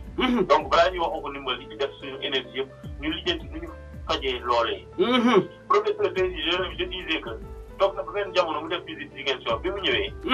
bi mu waxee boobu la mujjee wax parce que dafa dem ne la mu gis foofu doy na waar. est-ce que la mu gis foofu doy na waar mooy xam na ne kaa ya fa nekk dañoo amoon problème. est-ce que faj mi nga la fa fekk ci jumtukaay xamoon na ne doyul baaxul. parce que en réalité ñun dëkk bu mel ne Sénégal buñ ko nëbbu en temps normal rek dañoo am problème pour jël def ay prise en charge. en temps normal bu dara du dara problème am muy suñu hôpitaux yi muy bu dara Dakar nga fi dem gis ba ñaar yu tane waaye feneen boo jëm ci région bu mu mën nekk nit ñi dañuy taaba ak di góorgóorlu. parce que ma jàpp na nag tey bu ñu jógee ci crise bi. war nañu mën a yeewu. parce que gis nga dëkk yi yeewu nañu. bu baax a baax dañuy jàng de leur passé. ñun nag dañuy fàtte ñun dañoo gaaw a amnésique. suba suñu nguur yi dinañu fi def li nga xamee ne da ngay foog ne sax du ñoom day mel na ne mbir mi fekku leen fi woon en réalité. alors que dund nañ ko ak ñu fekkee nañ ko mais dañu gaaw a fàtte. est-ce que encore que la population aussi manque d'exigence. mais y a de ces pays autorités yi bu ñu bëggee def dara wala seen ay dirigeants dañ koy xalaataat parce que dañuy xam ne la population est très exigeante. buñ ko deful ñu exiger leen ko dañ koy def par force. est-ce que ñun nag loo ñu def ñu laa ko gis suñu terme générique bi yàlla baax na. yàlla baax na moom kenn waxatu ko. yàlla baax na déedéet nit da ngay jóg nit da ngay xam li sa valeur. nit da ngay xam li nga xam ne moom mooy sa mission nit da ngay xam li nga xam ne mooy sa rôle. nga koy def et que ku ci nekk bu doon xëy di def rôle am. ne serait-ce que 5% rek de son rôle. et ci tey Sénégal jàpp naa ne dina nekk dëkk bu neex a defar. parce que waaye dëkk bu neex a dem. waaye dëkk boo xam ne tamit fu waay toll ci àdduna dina jëm ci Sénégal te di nga ko bëgg a ñëw visiter. est-ce que waaw donc c'est un problème d'homme encore une fois. pour ne pas me répéter c'est un problème d'homme. un problème de dirigeant. un problème d'homme un problème de dirigeant. tout est politique alors que tey si tey soxlawuñu ñuy xalaat lu bari. ñun liñ ci war a xalaat yëpp xalaat nañ ko gis nga monde bi rawatina Sénégal pour mu def liñ ci war a def yëpp nit ñi xalaat nañ ko tënk ko teg ko. ñàkk sabab lu moo fi nekk ak ñàkk volonté manque de volonté. moom moo ëpp Sénégal te mi ngi jógee nag li ci ëpp ci suñu ay njiit suñu ay nguur. ñi nga xam ne ñoom lañu jël réew mi teg ko seen loxo. askan wi toog di leen seetaan parce que askan xam nga mooy kan un leader nañ ne boo nee leader nga rek nit ñi dañuy toog di xool yow nan ngay doxalee mais mënoo woo nit ñi ci jóg leen ñu def lii te yow ngay def safaan wa. bu boobaa nit ñi dañuy jaaxle dootuñu la toog. et actuellement au Sénégal on a un problème de crise d'autorité. on a un problème de crise d'autorité. te gis nga Roux maa ngi lay wax benn affaire boo xam ne maa ngi ko wax démb sama benn rakk. bu ngeen xamee ne homme de tenue la. ma ne ko moytul ngay dem intervention fekk on parlait de li nga xam ne mooy cas bi am aux États-Unis avec la mort de George Floyd. L'assassinat sax laay wax. ma koy def exemple. ma ne ko dinañu toll jamono ci Sénégal policiers ak civil ak population dañuy xoolante comme des chiens de défense maanaam ku nekk pare jàmmaarloo ak sa morom. est-ce que te yàlla buñ fa àgg. dama dem. li nga xamee ne moom mooy tenue bi nit ñi miin ko. li nga xamee ne mooy dóore bi. ak li nga xamee ne mooy répression bi ak noonu la tooñ la ba pare dóor la. nit ñi commencé koo miin. te loolu moo gën a bon. bu ñu ko xamee rek da ngay dem ba. li ñuy la doon bàyyee xel dootuñu la ko bàyyee xel. parce que li nga wax ni ci problème ak suñu nguur. effectivement aussi. dañu ñu tàmmal dañu woo ci loo xam ne nekkul ci. dañu ñu tàmmal dañu wax loo xam ne sax du dëgg. dañu ñu tàmmal ba bu ñuy intervenir doo comprendre kan moo ciy wax dëgg parce que wax ji day tourner fu ne. ñi day wax lii ngay wax leen te ñoom ñëpp ñoo bokk fu ne nañu ki ñi li ñuy defar. ñoom ñëpp nguur lañu mais bu ñuy wax bu contradictoire. tey ñu wax lii. ñu wax leneen. Encore une fois man si j'avais à lancer un appel. ce serait que la population tey xam ne. nekk dañ ci am responsabilité. mais li nga xam ne mooy nguur gi nag moom. jàpp naa ne dafa faillir ci li nga xam ne moom la ñëpp doon xaar. est-ce que parce que bu ñu tooñ kenn.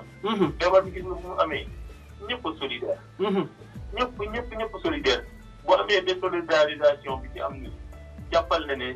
ça vient avec des mesures yi nga xamante ne d'allègement.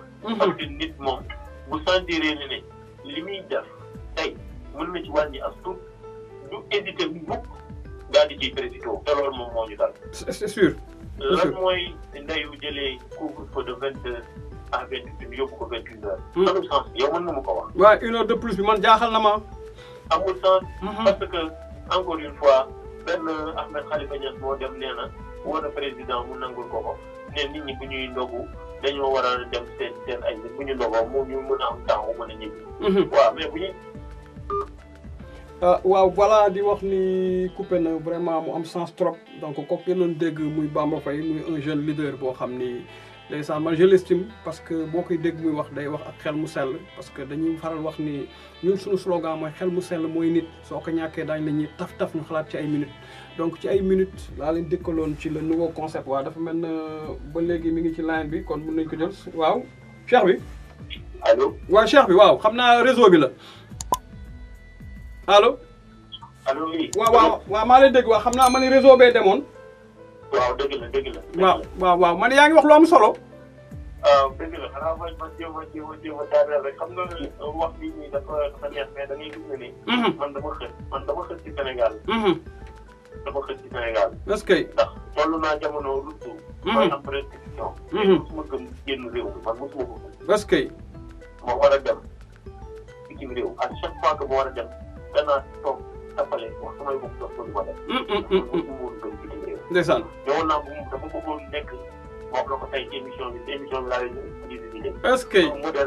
un modèle d'homme réussi boo xam ne nii suba bu ñu ko doon xool ci parcours am ak léppam. ci sax ci li ñuy bind bitim réew lépp ci biir réew mi la man loolu moom laa. opté woon sama bopp. loolu laa formaté woon sama bopp. ndeysaan waxoon naa ne waruma sax dugg avion pour jàngi fenn wala waruma woon dem feneen pour ci sax leneen. ndeysaan. ndax ma bëggoon suba bu ma toogee ak xale yi di leen nettali ma ne leen Sénégal mën nga fee def lépp te ñu mën tax bu boobaa dina nekk un modèle de réussite nekk nit bu am notoriété. nit bu nekk autorité. waaw toog di wax di défendre samay idée normalement. di làkk comme nit ñi ni ñuy làkkee français di wax ni mooy comprendre mais wax samay xam-xam ñu xam ne ne man nii ci laa cosaanu Sénégal bi génnuma ko. ci laa defee sama lépp alors que j'étais capable. de faire d'accomplir des merveilles. voilà donc et de ce fait loolu day tax man yéen ñi daf may métti. métti c'est pas du genre vouloir critiquer pour critiquer. yàlla def na ne saa bu ma critiquer joxe naa solution. est-ce que. parce que voilà je me suis forcé à ce que à chaque fois que may wax dinaa ne lii de buñ ko defoon. lii de buñ ko defoon mooy comme bëgg na mu baax. mais malheureusement daal le Sénégal bëgg nañu avancer mais pare bu ñu avancer. est-ce que est-ce que bëgg nañu mu baax mais pare bu ñu ko mu baax. est-ce que pare boobu moo ci am solo. les nations les plus développées au monde il y a un moment donné de leur vie on fait un sacrifice. dañu taxaw. ñii au prix de leur vie. ñii dee ci ay milliers de morts ñii tuur deret bu bëri ñii ñàkk seen alal yëpp ñun ñàkkuñu dara. ñun xeet bu normal sax mosaguñ ko def. xeet bu normal. corona bi li ñuy rey nii moo presque li ñuy rey. est-ce que ñu budul woon esclavage comme ak colonisation. amuñu yenn perte ressources humaines yu ñu mën a expliquer. guerre mondiale ak yooyu yëpp ñu xool sonnaguñu en réalité ci dara. xamuñu xamuñu dara loo xam ne nii rek. daf ñu war a gàllankoor suñu développement. mais Bamba. parce que on est dans la facilité dañ ci dugal ci facilité. parce que ngay jàpp ne politique sax en réalité métier la te politique du métier. politique li Cheikh Laye doon wax nee na mooy tànk ay pexe yu da dem ngir jëriñ sa askan. est-ce que bu dee loolu nag mooy nit ku ci war a jox sax war nga am tiitaange war nga am jàppale. mais léegi ñëpp a ciy xuloo parce que dafa am man financière bi ciy drainé. ku ci nekk xam nga di buur di buum bi foog ne loolay àdduna. est-ce que bàyyi sa ay démb fàtte ki nga doon. fàtte li nga nekk. ba ëllëg sax bu ñu la wàccee nga am jafe-jafe pour doxal ko. maanaam dañu war a delloo si waat suñu xel xam ne gis nga lii ñu bokk muy Sénégal. du dara mais suñu ay relations humaines boo ko gën a wóor fuuf ëpp ko doole. ndeysaan ndeysaan ñuy xoolante ci jàmm ak salaam ndax mënuñoo perte kat nekk ci dëkk boo xam ne développé wul. ba pare ñu bëgg cee boole bu ñu demee ba di borom doole ñoo bëgg kon nañu sekk jàmm. est-ce que est-ce que li ñu wane ne tappale. est-ce que mooy dañ ma gëj a dégg ñu wax le mot émergence. ah déggatuñ ko de. boo koy déggee. mais yow pays émergent dina am problème mu jël en charge 20 personnes atteintes de coronavirus soxla respirateur. est-ce que. un pays émergent dina am dans ses hôpitaux dinañ am problème mu gant. est-ce que dinañ am problème mu masque ah. un Sénégal émergent dinañu toog ba école yi mënuñu sax liggéey ci seen ouverture normale. est-ce que. un Sénégal émergent dinañu mën a toog ci jamono bii ci 2020. mënuñu sax def un plan mënuñ sax desservir correctement li nga xam ne moom mooy les enseignants bi ci biir te biñ leen dajale ñoom ñëpp place bële dem dikk. foofu nag nit ñoo ko tëjee keroog. loolu boo koy xool ci feebar bu mel nii mais yabaate weesuwul loolu. yabaate weesuwul loolu nga jël ay milliers de personnes jox leen jour ñoom ñëpp ñu ñëw foofu noonu dem dikk terminus Liberté 5 boobu noonu c'est sell. mais loolu c'est à la limite c'est comme si nit ñi dañu bëgg sax feebar bi yokku. est-ce que. dafa mel ni ñu bëgg feebar bi yokku feebar bi annoncé nañu ko ñuy xaar ay mesures pour mu wàññi ko. ñu ubbi marché ubbi dara ubbi juma ubbi jàkka ay transport ñu ne déetawaay ñu daal mel ni ñu ne leen daje ubbi waat école. mais lépp a dellu à zéro. alors que c'était le moment de se réfléchir de se concentrer sur l'essentiel dindi ko fi à jamais. que le Sénégal nekk un pays boo xam ne nii da nga ko doon gis avec plus de 1000 cas suba en une semaine ñu ne la zéro cas au Sénégal si c'était possible. est-ce que. parce que Sénégalais daan na bañ a def ci digal. mais nag jàpp naa ne ci coronavirus bi. dañoo jëloon 65% des Sénégalais respecté nañ ko ci. est-ce que nit ñi demoon nañ ba intégré ko seen biir. mais bu xawee am relâchement ça vient justement d'un discours boo xam ne nii voilà c'est un discours qui a apaisé les mesures et qui apaise les mesures donne un sentiment day joxe sentiment que affaire bi xaw na wàññeeku. ndax bu lépp reprendre rek kat nit ñi bu ñu reprendre l'activité noonu lañ koy reprendre su façon duñ ko tey. duñ ko tey. duñ ko tey. su ma amoon message bi may jàllale. mooy nguur yi war nañu xam ne ni. ñun seen ay nawle lañ. ñu faral leen amoon yaakaar ci ñoom. yaakaar boobu sax warul mën a koy yàqal. kon daal yow da nga jàpp ni. kon daal ñu defar réew mi nga xam ne ñun ñoo ko bokk. defar jikko yi. xam nga lan moo gën a ñaaw tey te nit ñi bàyyiwuñ ci xel. mooy hôpitaux yi du mën a jàpp. donte nit ñi xamuñ ne bu ñu feebaree fii la ñuy fajoo ba pare. ndeysaan. école yi ñuy jàngee université yi du mën a jàpp. donte ñi nga xam ne ñu ngi ci nguur gi ñoom seen doom yi bu ñu fi jàngee. transport bi mënul jàpp ndax bu fekkee da ngaa war a génn tey embouteillage mosoo koo gis doo comprendre lan moo mën a nekk problème. ndax motard moo lay génne saa su nekk. barrer la circulation ñëpp romb. dund bi mënul jàpp. parce que marché sax doo ko def gis nga ñun dañu war a toll ci diggante jamono joo xam ne nii dañu war a dellu ci suñu ay identité propre. suñu ay identité propre. mooy suñu ay valeurs yi ñu xam. waaw. ñun lépp lu ñu wàlliyaani bitim réew am na ñu ko développé. am nañu ko fii. nit wax na ko fi nit jëfee na ko fi. suñu ay érudits doxee nañu ko fi. waaw. suñu ay érudits bu dee li ñuy wax dëgg la ñu gëm leen. valeurs yi ñu jàngale. ay valeurs yoo xam ne ni sont des valeurs fondamentales. ñu jàngal ñu ko bàyyi ko. ñu utiliser ko ci ay textes sacrés. war nañu xool na ne nous courons à notre déperdition sans pour autant s'en rendre compte. est-ce que parce que encore une fois dañoo bëgg a wàllu yaay. lépp lu xew bitim réew ñu foog ne mooy lu baax lépp lu ñu créé Sénégal du ñu ko faale. lépp lu nit indi ñu bitim réew jaay ñu ko lu cher ñu am fii lu rëy lu baax a baax lu normal lu naturel ñu daal di koy bëgg a wéccee ak li nga xam ne ab pakoti la. waaw non du lu baax. waaw jaajëf du lu baax kon Bamba su ma la déggee ci gàttal mooy le 2 boobu yow da nga ko dàq. te laaj na parents yi aussi xamaat ni le 2 boobu d'après analyse yi nga def yëpp dara réunirul kon le 2 boobu jàng mënul am. non mais rien n'est réuni parce que xam nga li réunir tey mooy lan mooy bu ñu tëjee frontière. entre les villes ñu interdire un transport interurbain. mais ñëpp ñu jógee Dakar di ñëw Saint-Louis dañu nar a lor waa Saint-Louis. kenn xamatul foofu am. Dakar épicentre la Thiès épicentre la. nit ñi jógee foofu loolu war a ji. mais bu ñu demee muy élève muy professeur bul xam. donc feebar day tax loolu mooy li nga xam ne moom manque de logique ci mbir mi. loolu manque de logique la te logique dafa am solo nit ñi dina jublu. xam nga ne yow fii nga jëm ñu mën a ànd ak yow suivre la ñun on a du mal à suivre le gouvernement. xamatuñu lu muy wax ak lu muy def. tëj lii ubbi lii tere lii bàyyi lii te li muy tere daanaka bu ko teree tey suba mu bàyyi ko mu gën a yéeg. mooy beneen problème bi. c'est que l'école encore une fois jàngale.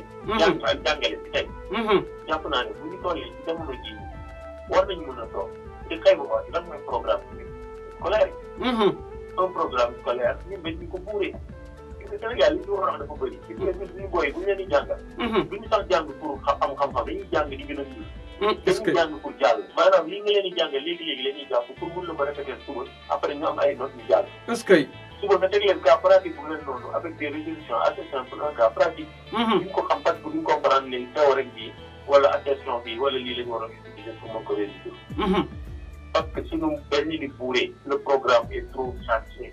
et que programme bi buñ ciy ñëw suñu sox suñu programme. ñu ngi ñuy jàngali programme mu ay bitim réew ba léegi te loolu géopolitique dafa doy comment que duñ ci mën a xam lan mooy problème mondial. ñu jàngal ñu nga xam ne daal daf ñuy intéressé directement. donc ça c'est un problème de l'école. kon yow teg ko. ak ay xale. encore une fois ay xale. kon yow da nga jàpp ni. le ministre de l'enseignement supérieur am problème mu takk masque. taxaw nee na mi ngi étouffé à la télé mu dindi ko. est-ce que tekki ko. est-ce que. même pas 5 minutes mu tekki masque parce que nee na mi ngi étouffé. est-ce que. mais bu jëloon en compte aspect yooyu mais xale yi aussi mën nañu toog 5 heures de temps wala 4 heures de temps ci classe parce que ay masque. est-ce que. dina ko defal. est-ce que. mënul nekk quasiment impossible alors que yooyu dama nekk mu takk masque am problème d'oxygénation yow yaa ngi pratiquer ci yokk sa bopp feebar ak ci rey sa bopp. en réalité. est-ce que. la distanciation sociale àndul ak masque c'est que ñun dañuy imiter te duñ xam lan la ñuy imiter. gis nga masque bi ñuy imposer nit ñi ñu romb nit sax si mbedd mi naan ko am sa masque mais nit koy dox seul soxlawul takk masque. parce qu'il marche seul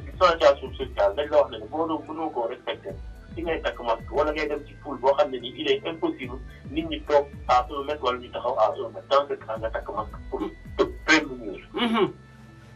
mais ku toog yow donc wala 5 nit ngeen toog si benn ku nekk toog si roxam.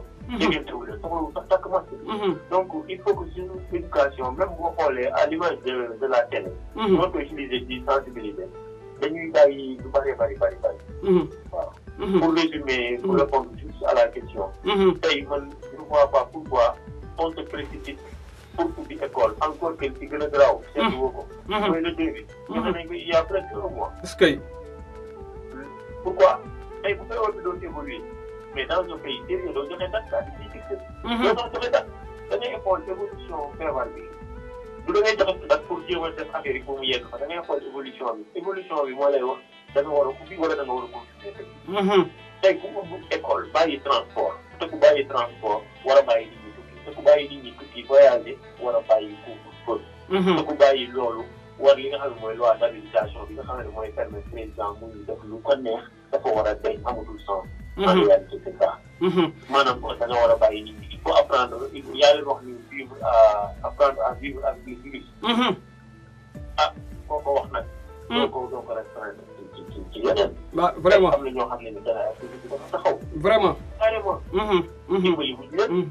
xaalis bi kenn gisuñu ko. nan bi ñu nekk rek gisaguma ko fi yor kilogramme ceeb. est-ce que balaa ñu doon wari leen moo xam. est-ce que est-ce que yóbbu nañ ko ba ñu wari nañu ba léegi. bien. est-ce que Sénégal da nga ko war a développé. est-ce que utilisation des 1000 milliards du fonds Covid. waaw mën naa wax au moins ne la lii de gis naa ko mais personne ne peut te le dire. est-ce que c'est dangereux. est-ce que c'est ça qui est dangereux alors kon Cheikh bi ñu ko waaw ñu on va être là à rendre des comptes voilà. utilisation des fonds. c'est malheureux parce que aussi lii du lu bees du bule. Sénégal à chaque fois que catastrophe am à chaque fois que même inondation wala poto ndox yi saa ci koñ yi sax nit ñi dinañ ko jaar ba dóor tëgg wëññal gars yi. parce que en réalité dañuy bëgg a yàlla suñu bopp sàcc ak naxante. ak dóorante li njaa. waaw te loolu du àdduna. est-ce que est-ce que pour dëkk te day yàq suñu ay ndaw. suñu ndaw yi dañoo dem ba comprendre ne dëkk bi li jënti ak réglé ak dóor moo koy réglé. est-ce que li nga daanu woon gis yëpp yaa ngi koy loolu daawul woon dégg di nga ko xëy dégg léegi. est-ce que bu nekk yu ñaaw yu doy waar. est-ce que dafay dem ba nit ñi dañ ko banaliser li ngay dégg duñ ko def dara voilà du leen sax def dara. est-ce que alors que am na yoo daan def ci réew mi waxuma la di ko def loo mën waaye bu ko nit yëgee. mais beneen affaire la. est-ce que est-ce que moom tout est légalisé ah. est-ce que amal sa xaalis waaw amal tuuti daraja amal fas waaw li ci def après gars yi dañ la koy demal. est-ce que au cas contraire aussi nga nekk benn nit boo xam ne ni yow jàmbaar nga. maandu nga. dóor waar nga xam. waaw di suturlu sa bopp. mais à la limite on se piétine. est-ce que loolu moom moo nekkul dëkk dëkk yoon Sénégal fii Sénégal 2005. est-ce que 2005 bu ñu koy wax l'an 2000 atum naataange 20 ans après naataange bi mënoo koo gis. tu as des abris provisoires gis nga dëkk bii daal boo ko doon xayma. di nga xamante ne. naqariwul defar naqari na defar. naqariwul defar ndax ku ñëw boo indee pour la fayda ak liggéey. gars yi nañ la fekk. waaye naqari na defar ndax li wax population bi yëpp.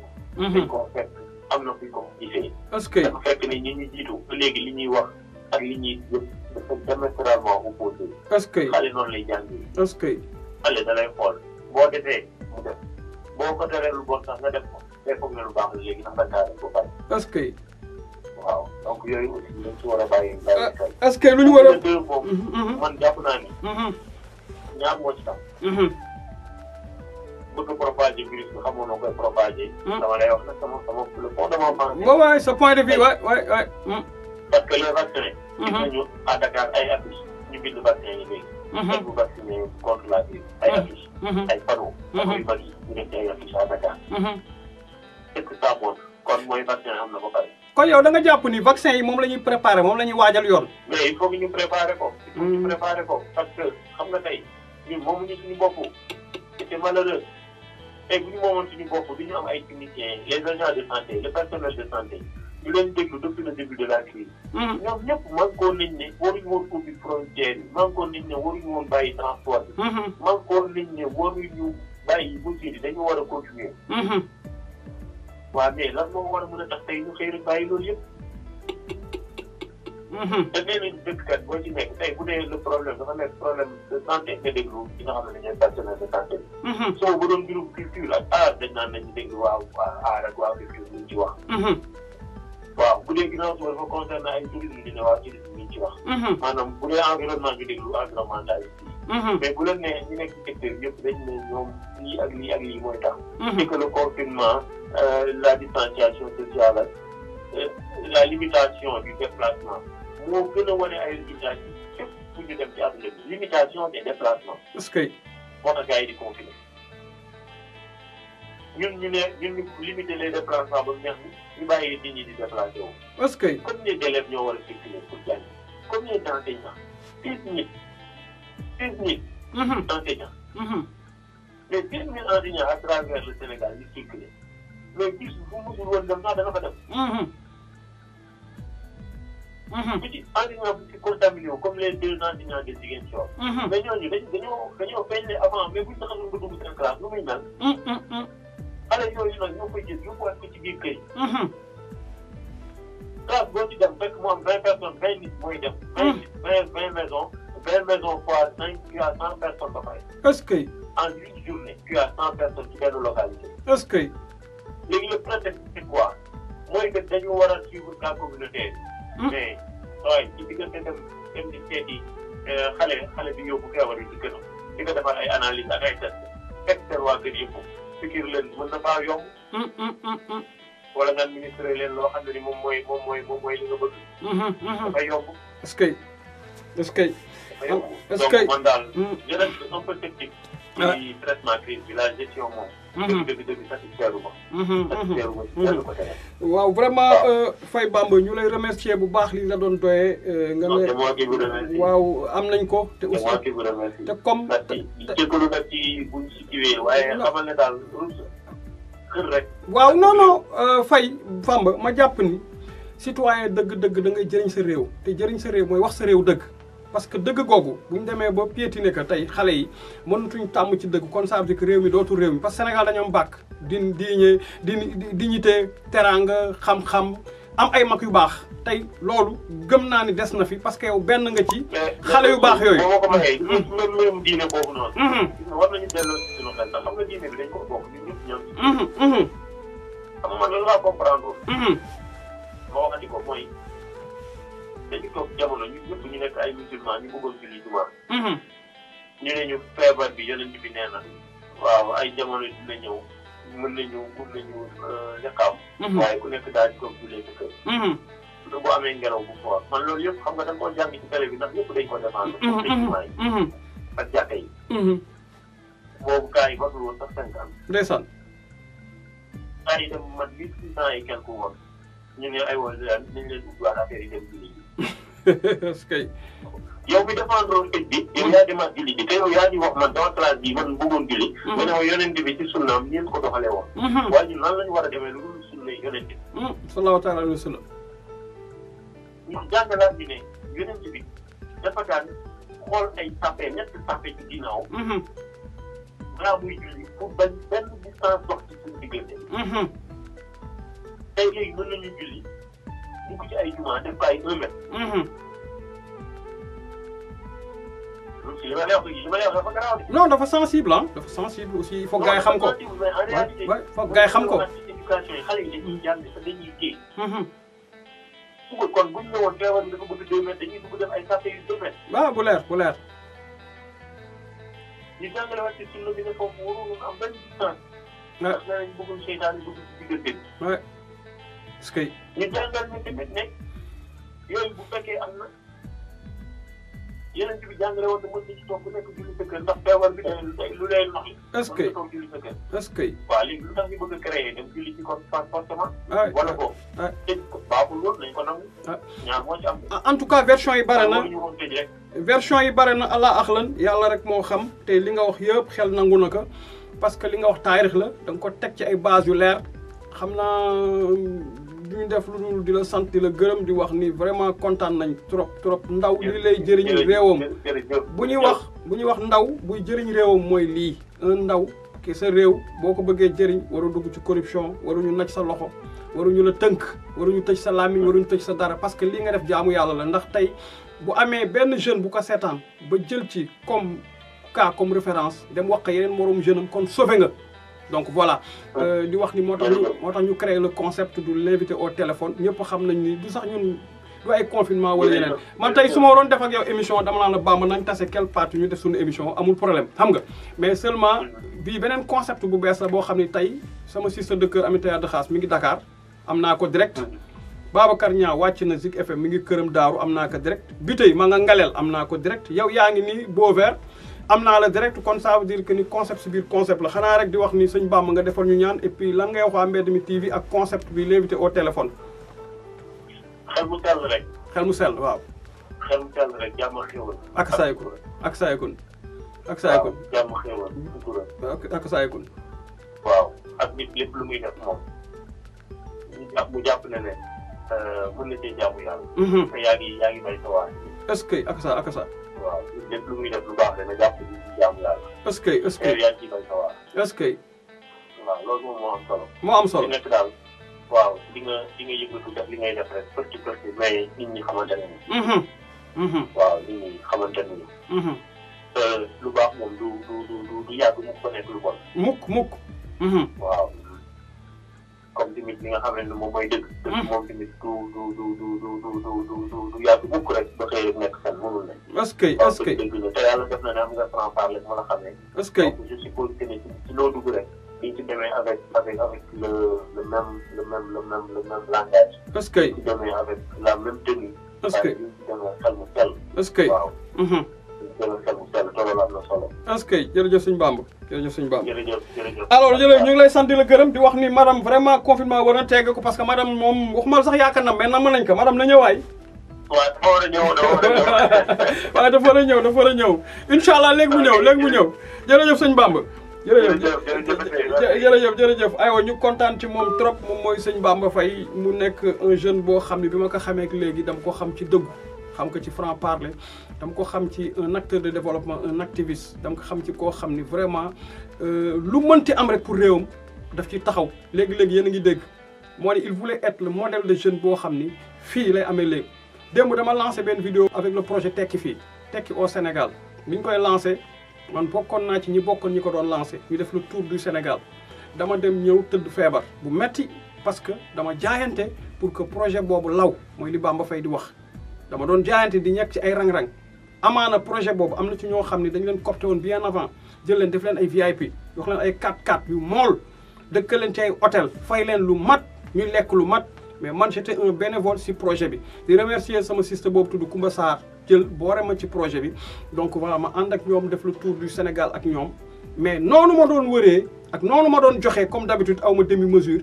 bi ma dellu see dama tëdd 3 mois parce que dama joxe plus que ñoom projet bi ni ñu ko bëggee woon parce que bu ñu demee quelque part 5 jours la ñu fay def mais man après naa fa def plus de 5 jours naa fa toogaat après ñoom ñu jiitoog seen convoi seen ay 4x4 yu mool man ay rang-rang ay njaga njaay wàcc ay camion oto bi yàkkale la fii escale fii ba nga àgg beneen dëkk nga fekkaat leen foofu nekkaat ci combat bi parce que damay bëgg fu ñu dem bu ñu demee man ma toogaat fa ñaaxaat jeunes yi ci loolu mooy li Bamba Faye di wax parce que dafa am ñu doon dee ci yoonu géej gi parce que projet anti immigration clandestine man bokk naa ñi njëkk bokk ci combat wu immigration clandestine parce que dama ci bëroon ay xarit trop ñii dem nañu yegg ñii des nañ ci géej gi ñii dee nañ ñii des nañ ci désert bi mu metti ma trop ma bokk ci ñi ci njëkk def ay vidéo ay son ki consort nekk ba fii di ci def ay documentaire ak yeneen moo tax ba projet bi ñooy tekki fii anti immigration clandestine dama ci sawaroon donc tekki fii la ñu wax mais nag tekki ak ay mesures tekki ak accompagnement parce que boo nee booy bi toogal fii bul dem fenn mais waroo ko sax financer xaalis kese xam nga loo war a jëkk def defal ko une formation former ko ba mu xarañ bu dee ci wàllu agriculture nga former ko ci suuf bu dee ci wàllu élevage nga former ko nu ñu yare ay ginaar bu dee ci wàllu technologie wala leneen wala daf bëgg nekk un ouvrier mécanicien maçon ak leneen nga former ko ci ba mu taxaw am diplôme nga financer ko muy bi atelier am encore une fois état yi nañu xoolaat borom xel yu sell yi ñuy liggéey ak ñoom donc voilà concept moo tudd l'invité au téléphone tey ma jël sama grand Babacar Niang bi nga xam c'est le directeur de Zik FM Saint-Louis deuxième bi ma jël ki nga xam mooy Ababacar Biteye bi nga xam ni mi ngi doon liggéey à la mairie nekkoon directeur cabinet Mouhamadou Mansour Faye léegi mi ngi sayet troisième ma jël ma sister de cœur Aminata Yade Khass di greffière en chef instant bi di conseillère juridique au niveau de Dakar quatrième bi ma jël sama sëriñ sëñ Bamba Faye muy un acteur boo xam ni man dama ko estimer un activiste un blogueur quelqu'un boo xam un acteur de développement quelqu'un boo xam ndax rek ka ñor donc di wax ni lii mooy seen concept l'invité au téléphone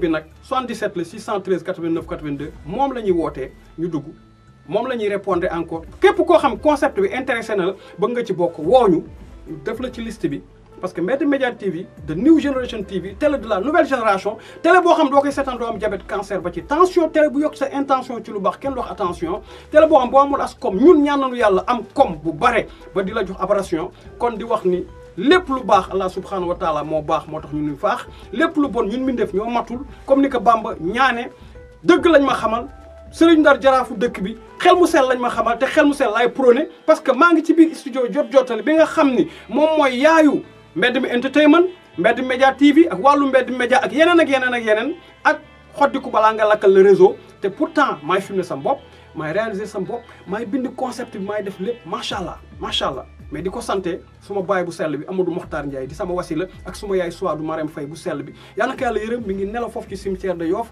di sët ci Chérif Sidi Ahmed Khoureyssi bi nga xam mi ngi jóge ci Bani Khoureyssi direct ba pare encore Cheikhul Khadim mu baax mi confirmé lu bëri ci yoonu géej gi ñëwoon sama bërëb bu maam fii ci Sundoone kon ne fa Asirul Abrari bind fa yeneen xasida wax fa lu rëy moo tax Cheikh Sall bu baax bi daf ko tuddewoon subulu salaam kër jàmm kon nag baax rek moo am solo bu ngeen ñu déggul dox nañ dem nañ ci beneen numéro ak beneen concept mais jàpp leen bii day dox dem bañ a yokk problème parce que bii mooy l'invité au téléphone asalaamaaleykum wa rahmatullah ñu ngi sàkku seen ñaan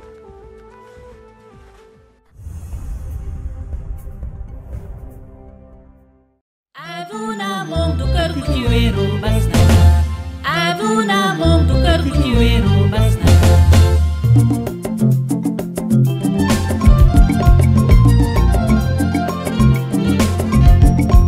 sorale dunya sorale ko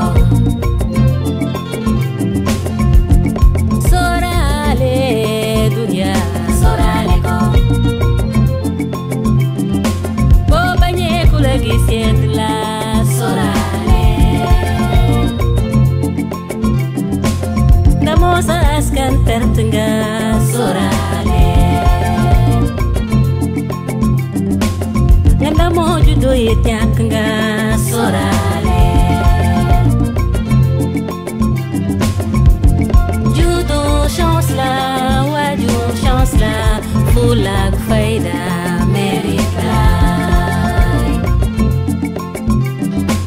ol moom buy bëgg du tàggu baba ol moom buy bëgg du tàggu nene ol moom du om desu kay bas ñaanal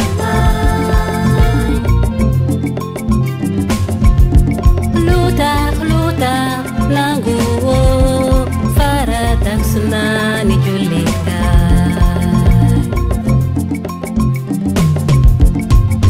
wahma luta ni wahma luta ngay seta lunya wahma luta suma tewe marafe wahma luta suma de doreknya bëggeelooy natu yàlla lay bëggeel ci law rabana lay jóge yaay buy ñëw du tàggu xàmmeewul nit ku ñuul xàmmeewul nasaraan xamul géer xamul géwal xamul buur xamul baadoolo yaay booyooy may ma kiile moom la sama yaram laay sëy laa bëgg yaay bëgguma caaxaan